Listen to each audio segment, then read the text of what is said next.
Myoungrang, written by Un-yeong. The door moves. It is opened slowly, stealthily, a sliding door the same color as the walls. It seems like a secret passageway into a strange world, only by about a hand's breadth. Darkness is forced out through the doorway. The odors of an old woman's skin, a damp cotton comforter, fungus-ridden fruits, and mothballs combine to waft through the darkness. The tip of Poson navigates its way through the opening, a sharp, white spot of light against the blackness of the room. What originally looked like a point morphs in appearance into a smooth silhouette and becomes the solid width of a foot. Following the slightly raised seams of the Poson, heels and ankles slowly cross over the threshold. Their movement is too slow, almost primordial, as if the Poson has always been there, present since the beginning of time. Now the doorway is dominated only by the presence of the feet, covered in the whitest of white Poson, driving out any lingering shadows. The red flowers embroidered on the insteps of the Poson are so vibrant they seem to fill the room with the floral fragrance, and, like busy honeybees attracted to them, my eyes flutter toward her feet. I have been waiting to see them as I lie here in a room reeking of tobacco and food, ignoring my mother who comes and goes, stepping on my blanket. I have been anticipating her small, slender feet, traveling like snails, slowly dragging the rest of her body out of her side room. Then she would fill this whole room with her scent. This is the only time I can spend with her, in our underwear in a tiny room attached to the restaurant. Mother had this side chamber built for her. All day, my grandmother sits in a room without any natural light, flipping between 2 TV channels and eating hard, dried rice cakes until the customers finally leave. For a while now, she has started shutting herself in the room as if it were her cocoon, even when there are no customers around. The only time she leaves the restaurant, she goes with the help of her walking stick right before the end of lunch prep to sunbathe. Grandma's feet are sensors holding up their tentacles. They are on the lookout for danger, tenaciously exploring subtle movements in the air. Quite a while after I see her feet, I finally see her legs peeking out from her worn-out traditional silk skirt. Eventually, she places her hand with dark age spots on the threshold of the doorway. Her hands resemble stale, dried bread. Her thin skin exposes the bones and blood vessels underneath, and the mottled age spots bloom like a fungus. Every time she moves her fingers, the black flower petals splay open and spread to her arms. The age spots continue to travel up a wrinkled chest, drooped neck, and cheekbones until finally reaching her forehead. Only her small round head, framed by thin hair, is particularly pale and smooth. I remember her hair caught up in a bun with a silvery bignon above the nape of her neck. It looked neat and elegant. If a customer hadn't found a strand of gray hair in the kimchi, her hair would probably still be in a bun. Mom had cut her hair after that. Grandma seated in front of her, and the hair that she had brushed, braided, and tied up all her life amounted to only a little handful. She gazes into the blankness, wearing only her skirt over her undergarments. She doesn't wear a top often, only if she is planning on going out. Every time she puts her arms through the sleeves of the top, she complains about her chest pain. Until now, she had stood at the door, staring vacantly, but now she reaches into her skirt. Her hand reveals a small satin pouch. Lifting her sagging eyelids, she carefully unfolds a thin paper envelope full of medicine. Every time she unfolds a page of the pentagon-shaped medicine wrap, white powder fluffs up into the air. In the room, I can only hear the sounds of rustling paper and her phlegmy voice. I spy on her motionlessly. Her eyes are searching, scanning like a cat's wold, ready to respond to any movement. As long as I stay still, I can blend into the background. She now folds the open medicine, wrapped diagonally, gathers the powder, and brushes the rest into her mouth. I hear as she flicks the medicine wrap with the tips of her nails. My eyes automatically squint and my mouth salivates. The white powder she's taken is Myoungrang. It's a painkiller. The box holds 100 wraps, and the cover of the Myoungrang box claims it is effective on 16 different kinds of pain, including headaches, arthritis, and sore throats. It even has antipyretic effects for cold sweats and fevers. Although it warns that the appropriate dosage is 2 wraps a day, at least 6 hours apart, she brushes the painkiller into her mouth whenever she wants, as if it were a sweet powdered candy. For her, Myoungrang isn't medicine. It was more a preservative. Had her body already started to decompose, and was she just constantly self-medicating to hide the smell of decomposition? The smells coming out from her old body must also be the odor of the preservative covering up death nearby. In every corner of her body, there must be little piles of Myoungrang, as the powder never has a chance to fully dissolve. So, even after she was dead, she wouldn't decompose. Even as tree roots would spread through the cracks between her coffin and the lid, and soil would fall through the cracks covering her body, her hair would continue to grow and sprout like baby roots. Intoxicated by the medicine, she leans against the wall. The sunlight streaming through the window reaches her body. Whether because the weight of the sunlight or the force of the medicine going through her empty stomach, her body continues its descent downward. The way she's sitting and holding her knees makes her look like a fetus, curled up in water. She probably wants to go back to the warmth of the womb, pushing against time like a salmon swimming against the current of a river and flowing towards death. She puts the empty medicine wrap in her pocket and takes out a cigarette. I smell cigarette, followed by sulfur. Coming from an old woman, her cigarette smoke is somehow stronger and darker than mine is. It smells like a deserted underground warehouse where life is forgotten, dead rats rot, millipedes gather in, and dust hardens. After she finishes her cigarette, her breathing sounds heavier. If Mom were here, the cigarette would have been broken in half by now, and there would have already been a scuffle over Grandma's pouch. Grandma often drops her cigarettes, scorching the floor with black burns. Ever since a careless cigarette butt had ignited the bathroom trash can, Mom had become obsessed with keeping my grandmother away from her cigarettes. I push away my blanket and sit up. Grandma hastily puts the pouch with the medicine back in her skirt. I have a pain in my chest, a stabbing pain, as if somebody is coming at me with an awl. I think I may have lung cancer. She rushes through it, as if she is a child making an excuse or nervously tattling. I deliberately fold my blanket, exaggerating my gestures as I yell back at her, "What are you, a doctor now? If you're worried you have lung cancer, quit smoking. You keep relying on the medicine for your chest pain. Do you really think it's somehow helping you? It only piles up in your body. Do you want your body to never decompose even after you die? Didn't you say that decomposing well is a fortune? You need to either quit smoking or stop taking the medicine." She shuts her mouth. Her wet eyes fall, and I see it. Her eyes show her slow steps toward death and hold the regrets of the past along with the forthcoming fear of death, silenced together. I want to have the eyes of an old person, those eyes that look at one thing but head towards another, ones that seem dry but are actually wet, ones that long for something but are, at the same time, indifferent. An old person's eyes have a freedom in their gaze. They are not bothered by anything.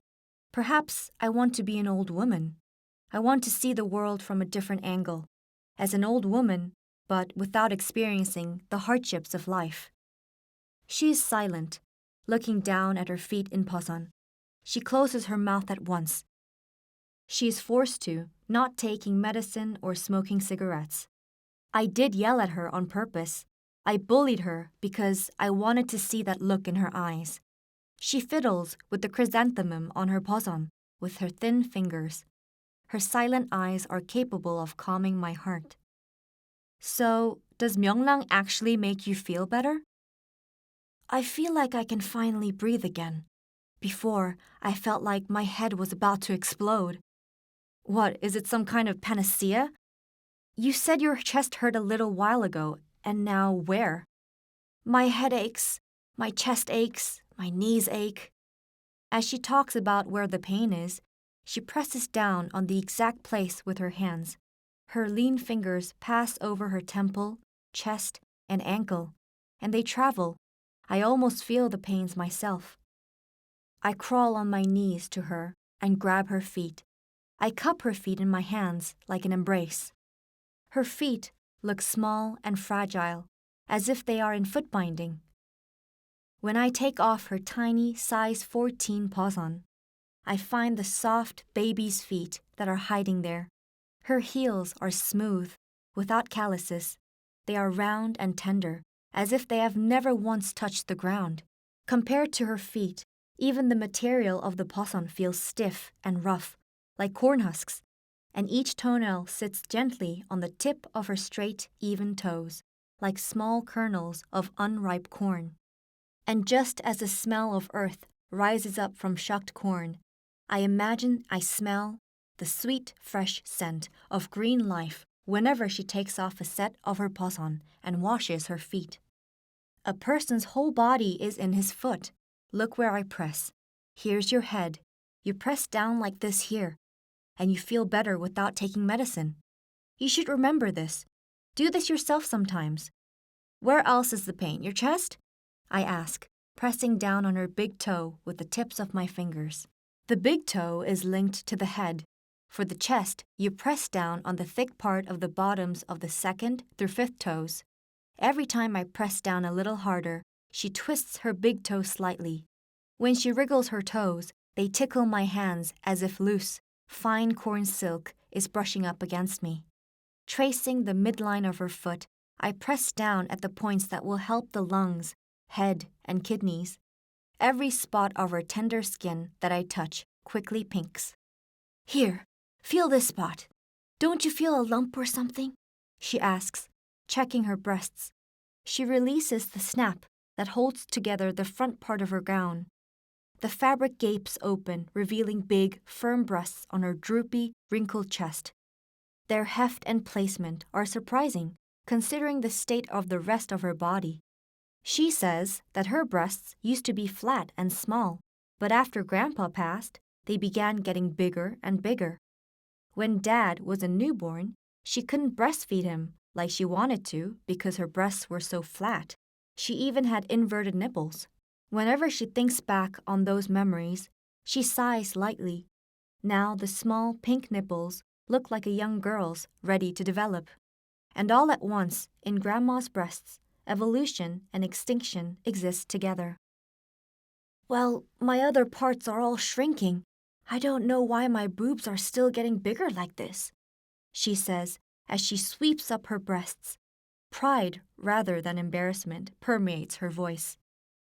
I lie down, putting my head in her lap, and touch her breasts, that are not bothered by time or death. I feel as if I can smell tender shoots from her. She stretches her hand and starts stroking my head. You don't look good when you bleach your hair like this. You're not one of those foreigners, she says softly, drawing my hair up over my ear. Her feather-like touch and tender breasts are like a lullaby. I want to fall asleep beside her like this, and I do. It is aged correctly. Now it just needs to sit out and dry for another 2 days. I can already feel the pungent stench of ammonia penetrating my throat through my nostrils. The old woman must be on the verge of death.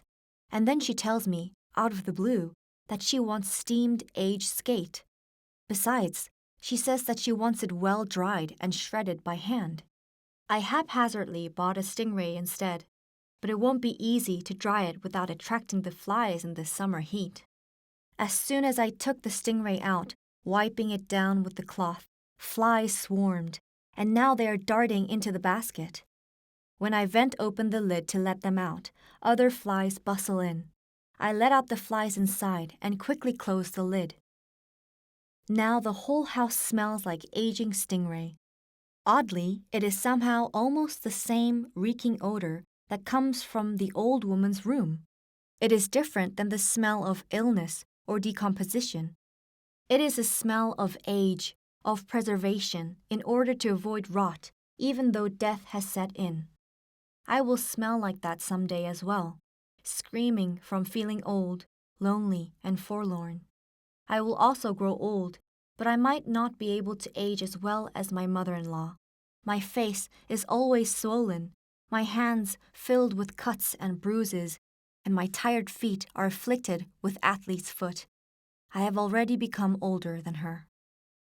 If I hadn't yelled like that yesterday, I wouldn't have gone all the way out to the fish market just to buy a stingray. You scum! Did I really shout that? It was because of the heat.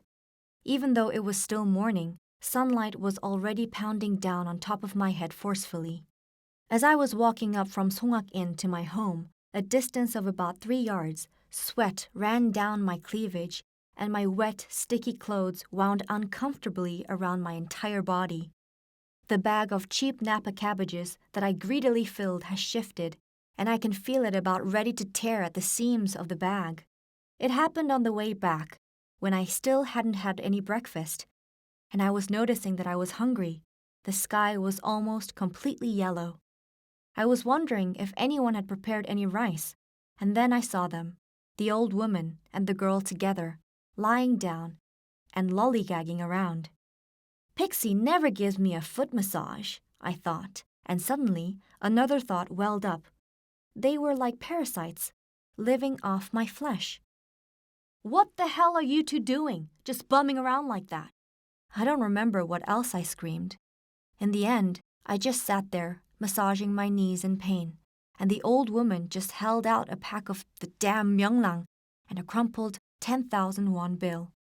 And she stared at me blankly. When she looks straight at me, I feel uncomfortable. Her eyes are filled with an appeal, a desire, and warring feelings of love and hate, and I can see that she is blaming me somehow for the past that we share. The past is always only filled with painful and resentful things, and I felt like that pain and resentment in her cynical gaze. I end up turning my head away sharply from her wet eyes. My husband always held a grudge against his mother. He used to badger the old woman whenever he was drinking. She didn't have the money to educate her children when she somehow had money to buy rice cakes and new clothes for herself. Shouldn't she have learned to love her children after she had been nothing but loved by all of the elders and her husband? I could have been better than a plaster worker if she had educated me correctly. Just like him, I blamed her. Everything felt like her fault, that my husband had died in an accident on the way home from his job, and that I ended up here, working at a restaurant in the middle of nowhere. After I was past a certain point, I turned on her like a fighting cock. Or I treated her indifferently, like we were strangers. And without complaint, she has been mutely bearing my poor treatment. As it was nearing vacation season, the restaurant was busier and busier. It was a good thing that I had chosen to make whole chicken stew instead of the spicy freshwater fish soups favored by the restaurants lining the amusement park. I could easily handle the stew by myself. Since the tasty kimchi would be enough, I did not have to worry about too many things. When summer came, I would put out a wooden bench in the backyard, facing the valley, and I could manage to get by fairly comfortably by simply charging a cover for the bench. Pixie used to serve food and help in the kitchen before she graduated, but these days, she never comes home early. I had let her do all the things she wanted, like training to become a hairdresser and foot care technician, because I didn't want to be blamed later, like the old woman still is. In spite of it all, Pixie still doesn't have a job and needs spending money from me. Today, she came in to eat breakfast half-heartedly, then she left. Wherever she is, I haven't heard from her since. Just when I think I might call it a day, some customers walk in. They are card-playing customers. All they want is a room to eat in, even when all the hall tables are empty. Recently, we've gotten some card-playing customers here and there. I turn on the fan, put some vegetables on the table, and leave the room. As the sound of the pressure cooker's nozzle begins to fade, the boisterous sounds of joy mixed with booing and heckling continue. These customers are construction workers working on the new building at the entrance of the amusement park. They are absorbed in their card games, even taking off their rancid socks and unbuttoning their shirts. I tolerate it because they are regulars who come and eat the chicken stew after work every other day. Of course, they don't come for the stew. All they really need is a comfortable card-playing place. When I go in with the tray of stew and start cutting the chicken into pieces with scissors, they are still counting up points and exchanging money. As 9 o'clock passes, the men are still there, not yet ready to leave. I come back in and make a round of the room, peeking through the sliding door, which is slightly open. I'm busy and somehow miss the old woman's dinner. I had an extra room built for her because she wasn't able to rest comfortably with the customers around. But when things run late into the evening like this, it ends up looking like I have her locked up in her room. The room was also built to prevent her from sitting outside with her big breasts flapping when she doesn't like wearing her top. The old woman opens her door a little, checking outside, waiting patiently. She staves off her hunger with her hidden snacks. I know she has hidden stores of snacks, rice cakes or corn. Sometimes the corn will spoil and smell, but I can't really do anything to stop her. It's bothersome, but I'd better go and steam some dried white croaker now. She prefers steamed fish to fried fish. The shabby back-room old woman has a picky appetite, and she hardly ever enjoys what she eats. When she does eat, she believes that there should be, at the bare minimum, thinly julienne dried red peppers on top of the steamed fish. When I make fish or meat pancakes or steamed fish, she always talks about adding edible flowers to the dish. Now I find some sliced dried red peppers from a corner of the kitchen cabinet and scatter them on the fish, sprinkling it with plenty of sesame seeds. The men leave after emptying 4 bottles of soju. I roughly clean up the customer's table and set out the dinner table. As I'm doing so, I also take out some of the root vegetables I'd placed in red pepper paste last spring. As soon as I open the door to her room, the odor of the elderly reeks out. In a small room with neither ventilation nor air conditioning, the old woman has fallen asleep, her body curled up like a child's. I see her small feet under her skirt. She's still wearing her poson. She tells me that she feels like her whole body relaxes too much to control when she wears her socks. Her feet are too small to find a size of poson that fits her comfortably. I barely managed to find some after trawling through several different places at the market. Though I had made a big deal out of it, the sight of her feet, firmly wrapped in poson, arouses a protective instinct in me. The old woman says she has never worked a day in her life, not even common farming work done in the countryside. If one's feet could determine one's destiny through physiognomy or the zodiac, her feet should have foretold her greatest fortune. Because of them, she has never worked in her life. While stroking her feet, I happened to see my bare feet, short, thick toes, and ugly heels, covered with innumerable cracks and deep-seated grime, and red scratch marks between all of my toes from the athlete's foot and eczema. I grab her feet and shake them vigorously. She struggles to get up and sit by the meal table. I hand her chopsticks. I went to the trouble of steaming the croaker, but now the old woman has managed to doze off in front of the table. I almost want to scoop up the rice and stuff it into her mouth, but I can't do that because she might not actually be asleep. She wanted double eyelid surgery because of how hard it is to see with her droopy eyes.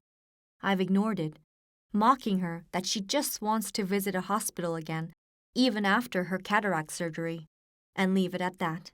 Come to think of it, her eyelids do look droopier. I should let her have the surgery when the weather cools down a little. "How come you're eating right now?" Pixie asks bluntly, not even fully entering the room before throwing her bag on the floor. She must have come in when I was soaking the rice in water trying to make it easier for the old woman to eat. She hasn't even touched the croaker yet. "What are you up to, being out and about this late? It's not safe in the dark. Come home earlier." "If I come home early, there's a bunch of stinky guys here playing ghost stop. What, do you want me to help them or something? Or do you want me to be stuck in the small room with Grandma? I'll come home earlier if I feel like it. And look, hasn't she been starving until now? You should stop letting the customers come into this room. Or just build a separate room already. Stop letting her go hungry. Why don't you just lock her up and starve her to death?" Pixie snaps at me, as if she's been running this laundry list through her mind a while. "Look at how rude you are. When did I ever lock her in? She went in there on her own. Did I eat here alone and starve her? Don't you feel sorry for me? I've been busy working all day, and I haven't had a break until just now. And by the way, when are you ever going to get a job? You said you would be able to make a lot of money from working as a foot care person or whatever occupation you were set on having. You should at least have your own spending money, right? And have you ever treated me with a foot massage? I hear about other kids, the ones that take such good care of their mothers. It seems that old saying fits. No luck with husbands means no luck with children either. What would I gain from arguing with my daughter? But I end up yelling at her anyway, upset with my own sour grapes. And the old woman just sits there, her pupils move back and forth, following the volley of the conversation, and she shows no signs of favoring either side. Twitching her lips, Pixie snatches a towel from the wall and leaves again. She's made a habit of attacking me just to argue these days. Otherwise, she stays out later and later. Even when she returns earlier, she leaves again quickly, walking into the valley. Now, come to think of it, I have noticed that her makeup and perfume have gotten thicker and stronger. After a certain point, I had begun to smell the faint traces of cigarette smoke on Pixie's body. Apparently, she's been secretly palming some of her grandmother's cigarettes. That old woman. I should have forced her to stop smoking. When Pixie comes back again from the bathroom, I can still smell the cigarette smoke. Her excuse is that Grandma has just passed by. She even carries perfume on her now, spraying it to mask the smell. She doesn't know what she has. She doesn't know now how youthful and vital she is. That she carries the scent of the young on her, sweet, pleasant, and fresh. How can any fancy perfume compare to that? If you're done, I'm going to start cleaning this up. The old woman puts down her chopsticks and sits back. I finish stuffing the rice soaked with water into my mouth. She just sits there, quietly next to me. When I finally clang my spoon down, a low sigh passes through her lips. And at the very moment, she tries to grab the water glass on the table. I whisk it away, taking it from her grasp. Then I bring the portable meal table into the kitchen. I do the dishes, recklessly clattering them in the process. The chicken bones, with patches of meat hanging onto them here and there, are mixed together with the cigarette butts on a tray that the men left behind. Not bothering to separate them, I shove all of the leftover food and garbage aside and begin cleaning up, pouring cleaner onto the kitchen floor. I manage to completely soak myself in the process, and when I go to the other room, I am dripping water. There are 3 pillows neatly arranged on the thin cotton comforters, lying there side by side in the room. The old woman has fallen asleep, her body slumped close to the sliding doors. Watching her, I become anxious. She's sleeping, but I cannot hear her breathing. It is almost as if she's dead. Even though I went through mourning when my husband died, I am still not ready to face death again. My husband's corpse had been brought to the morgue, and the only thing I did was wail. Now I place a cup of water by her head, and I pray as if it were Jeonghwa-soo instead. Please, stay alive until I am ready. I light the mosquito coil and put it over by the TV. As it burns, I hold my nose to the end of the thin line of rising smoke. The smell of the mosquito coil is addictive. It smells like a man. It smells of my husband on his way back from work. It smells spicy, metallic, and masculine, and it is mixed with a sense of cement and sweat, I inhale the smoke hungrily, as if I'm burrowing my way into a man's arms. I turn off the light now, but I leave the TV on. As the late-night news is finishing, Pixie comes into the room and lies down. "Do you have some money?" I ask. Without giving me an answer, Pixie turns over, no longer facing me. I can smell the fresh scent of soap on her body. She falls asleep quickly, gasping like a young child. Now I can hear regular breathing sounds from the old woman lying next to her. I put what I earned today in Pixie's bag and lie down. Vaguely, I hear a meteorologist saying that the rainy season will begin earlier this summer. It's going to be a long one with high precipitation. I can feel somebody staring down at me. I feel wet, like some warm, damp thing has wrapped its way around my body. Along with the damp, I can smell something spicy in the air as well. The toxic, fatal vibe of the charcoal briquette smoke leaking silently. I open my eyes. At dawn, the face looking down at me is like a mask, expressionless and solemn with a tinge of blue. I can see two thin cracks in that blue mask. Only the eyes are shining through vacantly. "Let's take a bath," the moody voice says, the words lingering in my ears. At first, I don't understand what is being said. The voice is too calm. "Come on, get up, let's take a bath." I snap back. "What, at the crack of dawn? It's still dark outside." Annoyed, I sit up. The buses haven't even started running yet, and for the last week, the local bathhouse has been closed for renovations. Rubbing my eyes, I take a peek at Mom lying next to me. She's still sleeping deeply with her arms up above her head, making a small noise. Poo, poo. "The bathhouse is not open yet, Grandma." My body is so sore. I feel like it's about to rain. Whether she understood what I said or not, she still rises silently and leaves the room. I can feel the firm determination rolling off of her, looking at her back as she passes the threshold. After she leaves, I stay sitting for a while. On top of the TV, the burned-up ashes of the mosquito coil have dropped into broken pieces. The room bears the strong smell of its charred remains. I fill up a bucket with water and put it on the stove. Up on the kitchen cabinet, I can see the huge rubber basin we use when we make kimchi. I drag a chair over, take down the basin, and rinse it clean. I can still smell chicken in this restaurant kitchen, but slowly the room fills with opaque steam. I'm not fully awake yet. Part of me feels like I'm wandering around in a dream. By the time I pour the hot water into the basin and make sure it's the right temperature, I've barely managed to wake myself up. One piece at a time, my grandmother disrobes, taking off her skirt and underwear. Finally, she removes her boson. She calmly folds the discarded clothes, putting them on the dining table, and comes into the kitchen. I stand still in the middle of the kitchen and examine her naked body. Her body is too small and thin. Her down there, shyly exposed between her pale white legs, is bare like a young girl's, one who hasn't gone through the rites of puberty yet. I let her sit down in the basin and start washing her with a cloth. Her body is too small. I feel like I'm washing a child. The solid vitality that used to live in her has escaped. Now all that's left is skin. Even though it's lifeless, it's clean and undamaged, and she just sits there quietly, holding up an arm or tilting her head back when I instruct her to.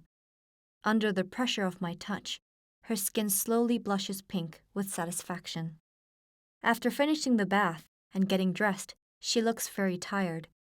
She takes out a packet of Myoungrang and finishes it all, needing to catch her breath by sitting on a chair. Every time she breathes, I can hear phlegm rattling around in her throat. I roughly clean up the kitchen and leave the room just as Mom emerges from the bedroom, fixing her unkempt hair. "Un-yi helped me take such a nice, hot bath. Why don't you reward her with some spending money?" Mom walks off into the kitchen, acting as if she didn't hear my grandmother at all. Mom and I catch each other's gazes briefly, but we soon turn away, pretending to be indifferent. I can hear dishes clattering in the kitchen, and then I smell the delicious fragrance of soybean paste. Whenever she's upset about something, Mom always makes a production, carelessly slamming dishes together. I pretend not to notice and sit next to Grandma, listening to the noise from the other room. My grandmother rummages through her pockets and takes out a 10,000 won bill, placing it firmly into my palm. "That's all right. What kind of money do you have for yourself? It matters not if one is a man or a woman. Money is needed to give you energy." I don't really have any plans today, but I still get dressed, preparing to go out. Mom is serving breakfast on a table of the restaurant. Leaving the restaurant, I adjust the drooping strap of my bag and move it slightly to shoulder the bag more evenly. As I'm about to close the door, Mom hastily comes out and blocks my way. She thrusts an umbrella into my bag. I leave without saying anything. "Don't get involved in anything ridiculous, and come home early," Mom shouts at my back as I walk away. I keep walking, never turning around. On a rainy day, every imaginable odor hovers, just inches from the ground. The streets are filled with different scents: grilled meat, discarded spit, nicotine, and water. I end up lingering around the bus terminal like a stray dog. I caught a movie at the movie room, watching a cannibal doctor eat human flesh. I've just come out of a coffee shop, smoking half a pack of cigarettes and trying to soothe away my nausea. The Institute purported a 100% job placement rate, but I've yet to hear anything. On a whim, I stop by the Institute again, but all they tell me to do is to wait and be patient.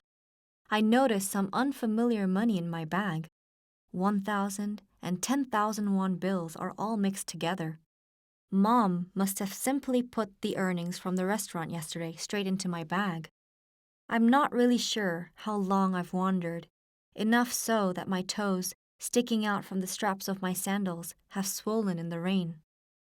I'm reminded of my father's feet, which were completely swollen from the poison of the limestone.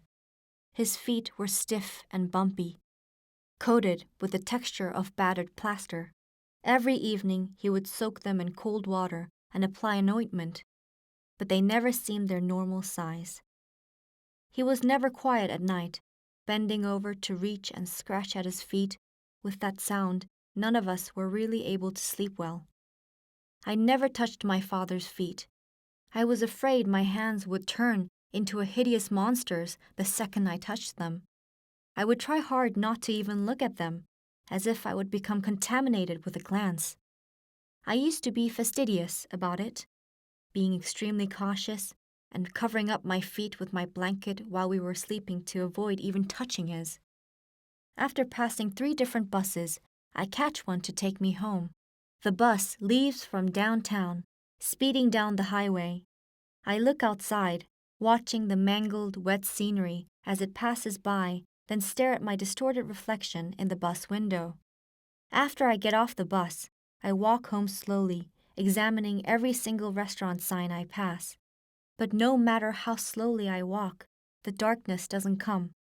As I go up the hill, the temperature drops noticeably, and I can feel small goosebumps form as I hold onto the umbrella. My whole body feels heavy, as if it is soaking wet. All I want to do is to get home quickly, so that I can wash off the dampness. I stand in front of the entrance to the restaurant, hesitating for a moment. Only the kitchen is brightly lit.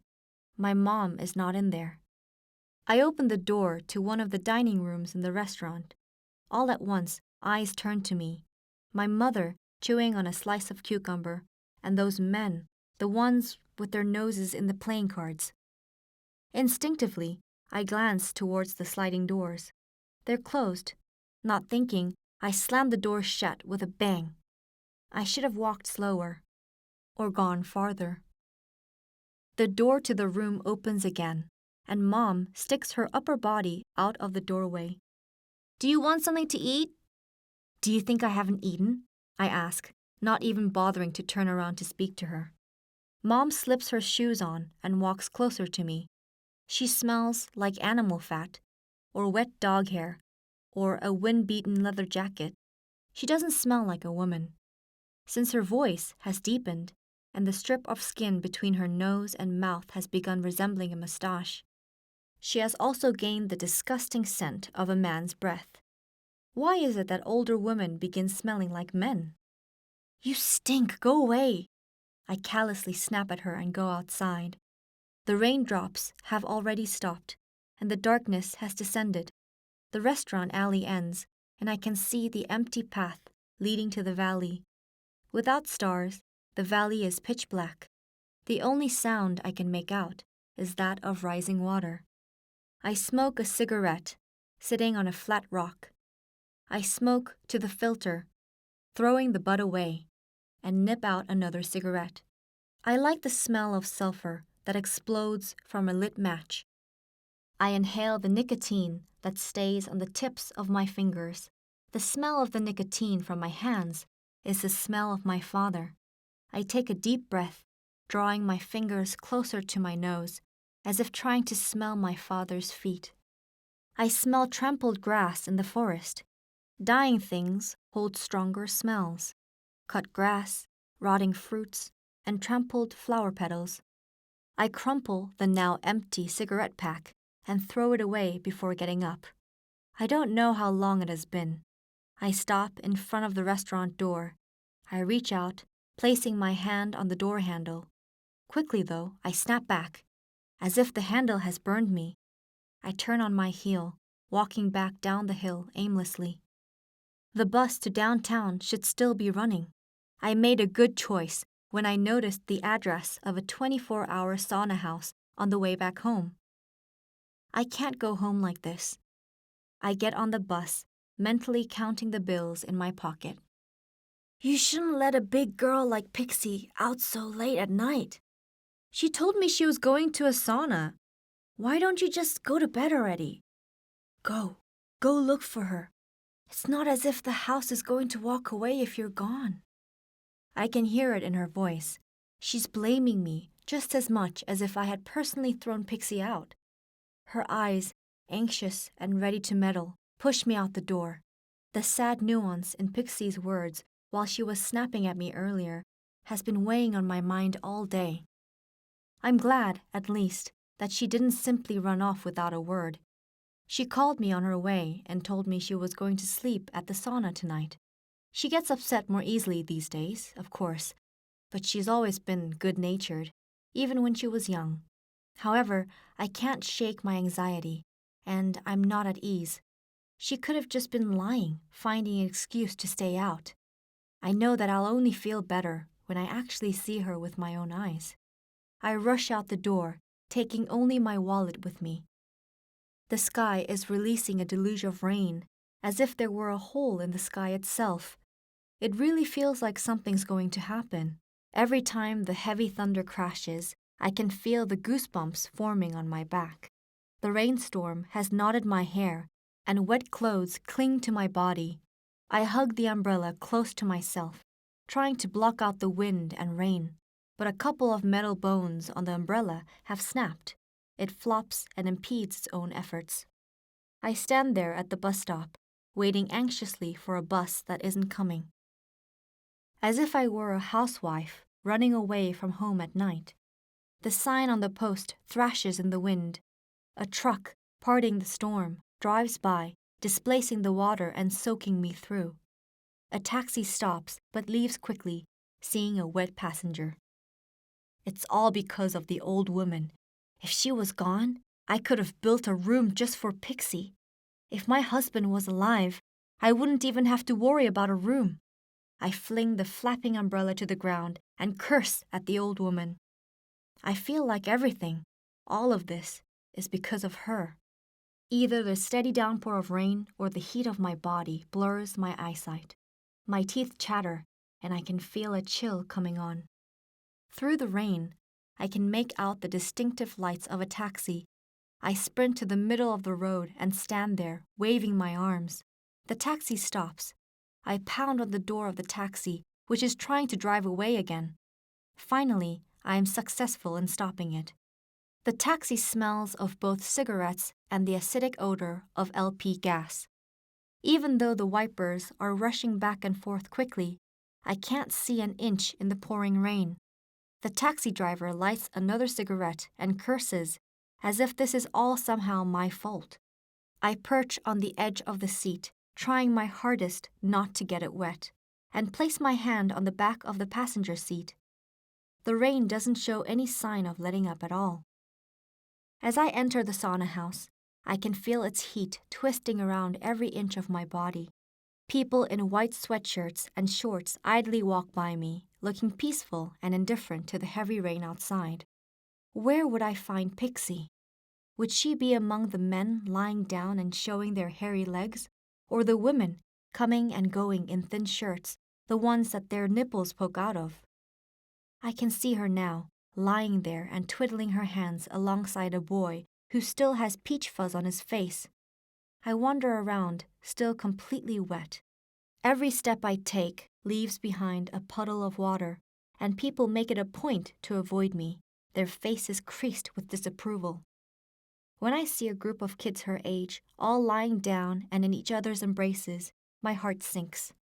When I find Pixie, she is in the restaurant. She is eating seaweed soup by herself in a corner. As soon as I see that she is alone, my heart, which has been pounding with fright until now, leaps. We could have washed our backs for each other if you asked me sooner. Why did you come here alone? She looks up at me, her spoon half raised. Her watery eyes widen. How did you get here in this rain? How do you think? I took a cab. Scooting over and offering me a seat, she doesn't seem upset by my visit. I pick up another spoon, making a move to share the soup with her and commenting, "Gosh, being inside is a whole other world. It's absolute chaos outside." "Is it coming down hard outside? Why don't you get changed, Mom? People are staring." I change into sweats and shorts and wash my wet clothes, letting them hang in the mineral stone sauna. Pixie holds out iced coffee in a container and wraps my hair in a towel for me. Then she tilts her chin to the side of the amethyst sauna and is gone. I finish the cold coffee and enter the cave, following her into the room. She's sitting in a corner, her knees drawn up under her. The hot air feels rather cozy. I lay down on my back, placing my head on a wooden pillow. Suddenly, she takes my feet into her hands and cups them. "You need to get your calluses removed. See, I told you to wear socks. They're dirty. Why would you bother to touch them?" She squints at me slightly and pulls my feet even closer to her. My feet are wet from the rain and swollen white. She skillfully massages my toes and taps at my heels. Every touch from her makes my feet feel better, and I leave them to her, looking at the ceiling. The sparkling amethyst fills the ceiling, scattering like starlight. We leave the sauna after dawn the next day. I feel good, wearing crisp clothes that dried overnight and smelling of the fragrant scent of shampoo. I scrubbed at myself last night until my chest was an angry red. We both rub at our flushed faces as we get on the bus. The bus starts, cutting through the remaining water on the road. It really was coming down hard last night. The streets are cluttered with floating pieces of garbage, and broken branches are scattered across the way. As we get closer to our stop, I notice that the current of the water is getting stronger, and the streets are more cluttered with trash. People are gathered together at the bus stop. I see a fire engine and an ambulance parked at the entrance to the village, and workers are crowded around. It seems like something has happened. Although it is no longer raining, the water has risen to my ankles now. I reach out and clasp Pixie's hand in my own. While we were at the sauna, it looks like the valley began to flood, causing a rock slide. It was over in an instant, we hear, unstoppable. In a single hour, we had gotten over 100 millimeters of rain. The current in the valley stream changed, and entire trees were uprooted. All the temporary stores on the embankment have simply collapsed under the pressure. The rain has erased borders among the streets, valley, and houses. People tell us that we were lucky to have escaped. I trudge home holding Pixie's hand, sinking deeper and deeper into the mud with every step I take. As we make our way up, the road becomes rockier and rougher. The path is difficult. Rocks and trees have fallen across it. The restaurants lined up along the amusement park were mostly swept away and crushed by the rainstorm. It's even hard to fathom where the road had been. At what seems like the same exact moment, Pixie and I let go of each other and start running desperately. That should be our house, right over there. But all I can see is a pile of red sludge and rocks. Pixie runs toward what once was our backyard. Now, it's a valley of its own. The house has been crushed. My legs weaken, and then I collapse. People start gathering around us. Pixie just lies there, in front of the mountain of mud that once was our house, and starts clawing at the soil. I can hear her cries, and all I can do is to sit there unmoving. I feel depleted, as if all of my strength has been sucked out of me. Dread makes its way across my body. What on earth happened overnight? A woman is wearing a silver ring on her little toe. Every time the acupressure stick pushes down, she groans lightly. As the stick reaches the middle of her sole, she grasps her knees. After I finish massaging the heels, I move on to the meridian massage, which stretches from the tips of her toes to her calves. I can feel my hands starting to weaken, and I adjust my grip on the acupressure stick and start pressing at her heels. I've been here at the foot care clinic for over a month now, and I haven't seen feet that compare to my grandmother's yet.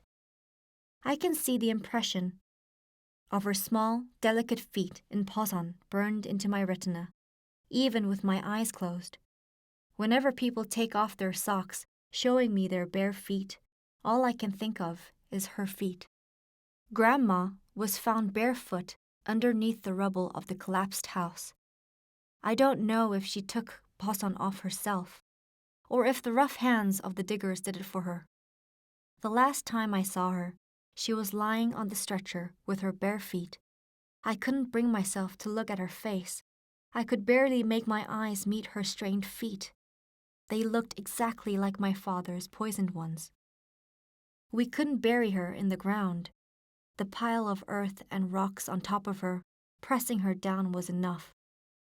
Mom paid a worker a little extra to grind Grandma's bones into a fine dust.